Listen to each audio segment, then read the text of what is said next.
Assalamualaikum warahmatullahi wabarakatuh. Salam belajar, suka belajar. Halo sobat, kembali lagi bersama Kak Kundria di channel Mata Kundria. Nah, di video kali ini kakak mau ngebahas tentang buku besar, atau biasa kita sebut dengan posting ke buku besar. Nah, gunanya ini untuk merangkum apa-apa yang telah kita catat di jurnal umum sebelumnya. Nah, sebelum kita masuk ke tahap pencatatan neraca saldo, kita harus menggolongkan ke buku besar. Jadi buat teman-teman yang belum sempat lihat proses pembuatan jurnal umum, kalian bisa skip video ini dan kembali ke videoku yang kemarin, nanti kesini lagi, oke? Nah, sekarang kita masuk ya. Intinya kalau buku besar itu ada dua pencatatan. Yang pertama, pencatatan model Scontro. Yang kedua, model Staffel. Nah, di video kali ini kakak mau ngebahas tentang model Scontro, terutama T-account atau bentuk T. Nah, bentuk ini tuh bentuk paling sederhana dari pembuatan buku besar. Nah, selain bentuk T ini, nanti juga ada yang namanya bentuk dua kolom atau penyempurnaan dari bentuk T. Nah, kakak kasih gambaran ya. Kalau bentuk Scontro, spidolnya habis. Bentar ya, kakak ganti pakai merah. Scontro. Nah, model Scontro ini dibagi menjadi dua. T kolom. Oke, kita hapus dulu sebentar. T kolom atau T account. Nah, selain ini ada lagi, yaitu dua kolom. Dua kolom ini bentuk penyempurnaan dari T account. Nah, ini model Scontro itu model pertama. Nah, model yang kedua seperti yang tadi kakak sampaikan, itu model Staffel. Staffel ini juga ada dua teman-teman. Yang pertama itu ada 3 kolom. Yang keempat ada 4 kolom. Nah, kalau yang 3 kolom bisa kita sebut dengan saldo tunggal. Saldo tunggal. Kalau yang 4 kolom itu saldo ganda. Nah, kali ini kakak mau ngebahas dulu tentang ini.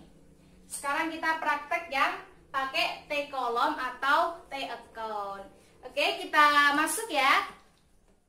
Sekarang kita hapus ya. Karena sekarang kita mau ngebahas tentang metode Scontro yang T kolom atau T account. Nah, kakak kasih gambaran dulu modelnya itu seperti apa. Jadi untuk T account itu modelnya cukup simple banget. Tinggal coret gini udah. Nah, sini kita tulis sebagai bagian debit dan sini adalah kredit. Tinggal kita kasih nama aktivanya. Nama akunnya misal aktiva, misalnya kita pakai perlengkapan. Nah, begini. Terus nanti kita buat lagi T kolom, T account lagi seperti ini dan seterusnya. Dan sekarang kita langsung ke praktek ya. Kita hapus dulu. Hapus biar bersih. Oke. Kayak kemarin kakak udah ngejelasin tentang jurnal umum. Nah, sekarang kita buat buku besar dari jurnal umum tersebut. Jadi kita buat seperti ini. Nah, berhubung ini kecil, jadi kakak mau nyontohin 3 contoh soal aja ya. Kita ambil dari masing-masing akun. Pertama aktiva. Aktiva itu kan ada 2, teman-teman pasti tahu ya. Aktiva tetap sama aktiva lancar. Oh iya, ada tambahan lagi, aktiva lain. Aktiva lain itu seperti goodwill, itu juga termasuk aktiva lain. Nah, kakak ambil satu contoh dari aktiva lancar, yaitu perlengkapan. Jadi kita tulis perlengkapan. Terus kakak ambil lagi di bagian kewajiban. kewajiban kakak ambil utang usaha ya. Ini kakak singkat usaha. Utangnya kakak singkat terus usaha ya. Yang sini bagian debit, sini bagian kredit. Sama debit sama kredit. Terus yang bagian beban. Bebannya kakak tulis di bagian sini ya. Beban. Sama ini debit, ini kredit. Kita ibaratkan beban iklan. Nah, sekarang untuk soalnya begini, kita ibaratnya begini. Di soal perlengkapan di jurnal umum, bunyinya gini misal. Tuan Rizky membeli perlengkapan 10 juta secara tunai. Otomatis kan kalau bentuk jurnal umumnya, kakak selipin di sini ya. Jurnal umumnya perlengkapan pada kas. Kita tahu ini debit, ini kredit. Ini contoh jurnalnya di jurnal umum. Nah, kita masukkan ke dalam buku besar. Perlengkapan masuk ke perlengkapan, kalau kas itu masuk di kolom kas. Nah, berhubung ini kakak kasih contoh 1, yaitu perlengkapan, kita tulis di debit itu adalah perlengkapan. Contohnya ini tanggal 3. Berarti di sini juga ditulis tanggal 3 ada perlengkapan senilai 15 juta. Nah, begini ya. Terus ada lagi contoh misal soal pada tanggal 19 Tuan Rizky membeli perlengkapan secara tunai lagi. Berarti di sini juga ada perlengkapan pada kas. Seperti biasa, ini debit sama kredit. Yang bagian debit kita masukkan debit, yang bagian kredit kita masukkan ke kredit. Kita tulis lagi, tanggal 30 itu senilai 15 juta lagi. Terus misal lagi, Tuan Rizky menjual perlengkapannya secara tunai senilai 30 juta. Nah, jurnal umumnya otomatis kan berpindah. Kalau kita menjual, kita mendapat uang. Nah, perlengkapannya itu keluar. Kalau keluar itu berarti masuknya di kredit. Benar sekali. Jadi di sini kas, di sini perlengkapan. Nah, perlengkapan ini kan kalau baca dalam akuntansi ini kas pada perlengkapan. Nah, perlengkapan ini posisi di kredit, kita masukkan ke bagian buku besar perlengkapan, bagian kredit. Jadi kita tulis ini. Tanggal 31 berapa? 30 juta tadi kan? 30 juta. Oke, contoh dari perlengkapan seperti ini ya. Nah, jadi itu kalau T kolom ini tuh enggak harus debit sama kredit itu balance, enggak. Karena setelah kita membuat selesai di buku besar, kita langsung pindah ke neraca saldo. Nah, ini kan udah kita jumlahkan nih. Total, kakak singkat total ini berapa? 30 juta. Ini juga berapa totalnya? 30 juta. Nah, sekarang kita masuk ke utang usaha. Sama kalau utang usaha. Kayak di contohnya itu di jurnal umum. Kakak ibaratkan beginilah. Semisal Kundria mengutang ke bank senilai 5 juta. Otomatis kan kas dia itu bertambah. Dan utangnya itu kasnya itu kan bertambah karena kita utang di debit. Nah, utang usahanya berarti sisanya di kredit. Contoh jurnal umumnya begini. Berarti kan kas pada utang usaha. Karena aku yang utang usahanya di kredit. Nah, berhubung ini kredit, kita masukkan di kolom buku besar di bagian kredit. Nah, kita ibaratkan Kundria utangnya tanggal 5 nih. Kita tulis tanggal 5. Di sini juga ditulis tanggal 5 senilai berapa? 5 juta. Nah, kita buat satu contoh transaksi jurnal umum lagi seputar utang usaha. Begini.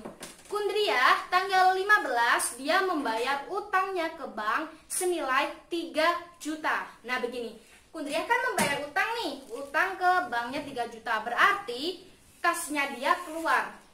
Di jurnal umum kita udah tahu, kita buat dulu kas pada utang dulu ya. Kasnya di debit ya, kasnya di kredit, utangnya di debit.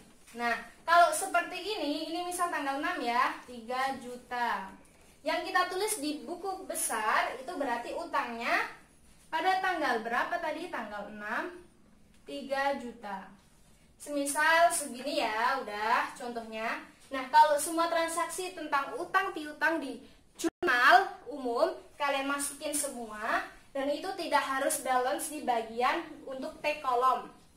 Karena nanti dia akan mengembang di bagian neraca. Ini khusus yang T kolom, khusus T kolom aja ya. Oke, kita kasih total. Ini 3 juta. Ini tanggal 5-nya berarti 5 juta. Bisa kita lihat kan? Ini 5 juta.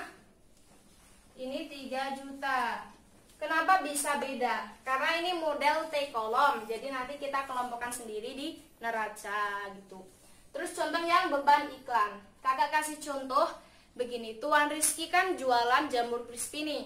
Dia ngasih, maksudnya dia itu buat iklan gimana caranya biar usahanya itu terkenal. Nah, dia itu bayar senilai 500.000. Otomatis kalau dia bayar 500.000, kas dia kan keluar nih. Kas dia keluar 500.000, otomatis kalau di jurnal umum itu di posisi kredit kasnya kan. Jadi begini jurnal umumnya.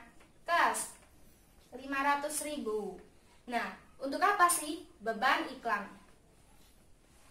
Nih, kakak kasih pengecualian beban iklan. Bukan pengecualian ya, kasih gambaran tentang beban sama iklan dibayar di muka. Nah, di akuntansi itu kadang itu kita sering dengar iklan dibayar di muka, beban iklan. Itu cara bedainnya gimana sih? Cara bedainnya gampang banget. Caranya gini, kalau misalnya bunyinya itu bulan ini Tuan Rizky membayar iklan, itu berarti beban iklan. Tapi kalau dia bilangnya Tuan Rizky membayar iklan untuk 2 bulan ke depan, 3 bulan ke depan, 1 tahun ke depan, atau ada jangka waktu yang lebih dari 1 bulan hari ini, itu berarti iklan dibayar di muka, oke? Ya, sekarang kita langsung lanjut. Nah, beban iklannya kan di posisi debit nih, berarti kita tulis di buku besar postingannya itu juga di debit. Berapa? 500.000. Tanggalnya jangan lupa tanggal 7. Seperti ini ya. Oke, ini kita hapus. Kakak kasih contoh di beban iklan 1 aja. Ini hanya 3 contoh tentang pengaplikasian buku besar, baik itu di metode Akviva. Ini kewajiban sama beban ya. Intinya begini, dalam pencatatan buku besar itu kan ada 4 metode nih. Sebenarnya 2 bentuk. Cuma 2 bentuk itu dipecah lagi jadi 2, jadinya kan 4. Nah, kalau menurut kakak sendiri ibaratnya paling irit, paling mudah digunakan itu yang model T begini. Model T gini itu lebih cepat.